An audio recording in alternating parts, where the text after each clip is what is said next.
Huwag kayong matakot sa tibok ng inyong mga puso. Ang aking pana ay hindi sugat ang hatid, kundi isang paanyaya.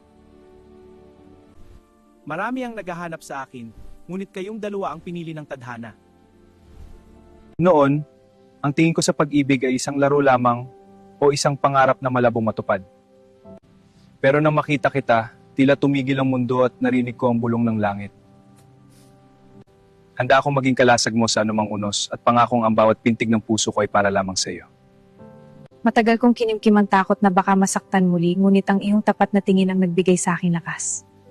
Di ko man maipapangako ang langit at bituin, ipinapangako ko naman ang aking katapatan. At ang pag-aalaga sa ating ugnayan hanggang sa dulo ng ating hininga. Happy Valentine's Day, everyone!